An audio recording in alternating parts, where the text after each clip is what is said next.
Welcome to War Bios, the podcast where we delve into the lives of history's greatest military commanders and warriors.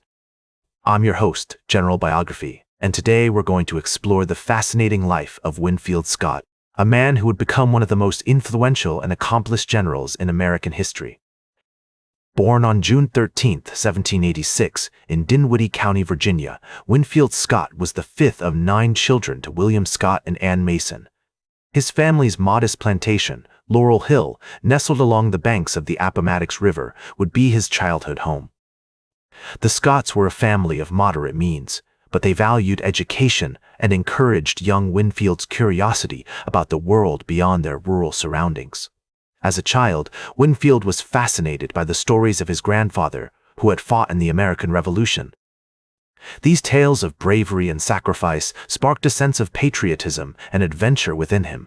The rolling hills, dense forests, and winding rivers of Virginia's countryside would also shape Winfield's appreciation for the natural world and his future military campaigns. Growing up, Winfield was surrounded by the sights and sounds of rural life, the smell of freshly cut tobacco, the sound of birds singing in the trees, and the feel of rich soil beneath his feet. His family's plantation was a hub of activity, with slaves working the land, livestock roaming the fields, and the constant hum of farm work filling the air. Winfield's parents, William and Anne, instilled in him a strong sense of discipline and responsibility, teaching him the importance of hard work, self-reliance, and integrity. The historical context of Winfield's early years was marked by significant events that would shape his future path. The American Revolution had recently ended, and the young nation was still finding its footing. The War of 1812 was looming on the horizon, and tensions between the United States and Great Britain were escalating. These global events would soon draw Winfield into the military, setting him on a course that would take him to the heights of leadership and fame. As Winfield approached adulthood, he began to feel the weight of responsibility and the call to service. His family's modest means meant that he had to consider his future carefully, weighing options for education, career, and personal development. It was during this period of introspection that Winfield met several influential figures who would shape his character and future path. One such figure was his uncle, James Wilkinson, a veteran of the American Revolution and a prominent military leader. Wilkinson's stories of battle and adventure inspired Winfield to pursue a career in the military, and he began to make plans for his own entry into the Army. Winfield's education also played a significant role in shaping his future. He attended the College of William and Mary, where he studied law and developed a passion for reading and writing. He devoured books on history, philosophy, and military strategy, particularly drawn to the works of Julius Caesar and Napoleon Bonaparte, whose campaigns he studied in great detail. These early influences would later inform his own military tactics and leadership style. The experiences and influences of his formative years have laid the foundation for the remarkable achievements that will soon follow. As the War of 1812 loomed, Winfield saw an opportunity to serve his country and prove himself as a leader. He enlisted in the Virginia militia and quickly demonstrated his bravery and tactical prowess. In 1812, he was commissioned as a captain in the regular army and assigned to the 2nd Artillery Regiment. Winfield's unit was deployed to the northern frontier, where they clashed with British forces in a series of skirmishes and battles. One notable example of Winfield's early heroism took place during the Battle of Lundy's Lane, fought on July 25, 1814.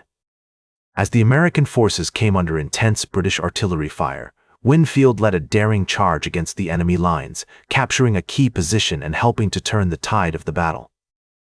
Though the fighting was fierce and the outcome uncertain, Winfield's bravery and quick thinking earned him recognition from his superiors and set him apart as a rising star in the American military. As the War of 1812 progressed, Winfield continued to distinguish himself in combat, earning promotions and accolades for his leadership and tactical skill. He played a key role in the Battle of Chippewa, where American forces defeated a larger British army, and later served as a staff officer under General Jacob Brown during the Niagara Campaign. These experiences not only honed Winfield's military skills, but also deepened his understanding of strategy, logistics, and leadership. Winfield's time on the northern frontier also brought him into contact with other influential figures who would shape his future. He formed close relationships with fellow officers, including Zachary Taylor and Alexander Macomb, who would become lifelong friends and allies. These friendships, forged in the crucible of war, would provide a foundation for Winfield's future success and help him navigate the complexities of military politics. As we explore Winfield's rise to prominence during the War of 1812, it becomes clear that his experiences on the battlefield were only part of the story. His ability to learn from his mistakes, adapt to new situations, and inspire loyalty in his troops all contributed to his growing reputation as a skilled and courageous leader. As one contemporary observer noted, Winfield Scott is a man of great energy and activity, with a mind capable of grasping the most complex military operations. The lessons he learned during this period, about strategy, tactics, and the importance of teamwork, will serve him well in the years to come as he faces new challenges and opportunities in the rapidly changing world of American military affairs. As the United States prepared for war with Mexico in 1846, Winfield Scott was appointed as the commander-in-chief of the American forces. With his extensive experience and proven track record, he was the ideal candidate to lead the army to victory. Winfield's strategy was to strike at the heart of Mexico, capturing the capital city and forcing the Mexican government to negotiate a peace treaty. Winfield's campaign in Mexico was marked by a series of brilliant victories, including the Battle of Veracruz, where he successfully besieged the heavily fortified city, and the Battle of Cerro Gordo, where he outmaneuvered the Mexican army and inflicted heavy casualties. His most notable triumph came at the Battle of Chapultepec, where American forces stormed the heavily defended castle and captured the Mexican capital. Throughout the war, Winfield demonstrated his commitment to fairness and compassion, often going out of his way to protect civilians and treat prisoners with respect. He also showed a deep understanding of the cultural and historical context of the conflict, recognizing that the war was not just about conquest, but about building a lasting peace between two nations. As the war drew to a close, Winfield played a key role in negotiating the Treaty of Guadalupe Hidalgo, which established the Rio Grande as the border between the United States and Mexico. His leadership and diplomatic skills helped to bring an end to the conflict and paved the way for a new era of cooperation between the two countries.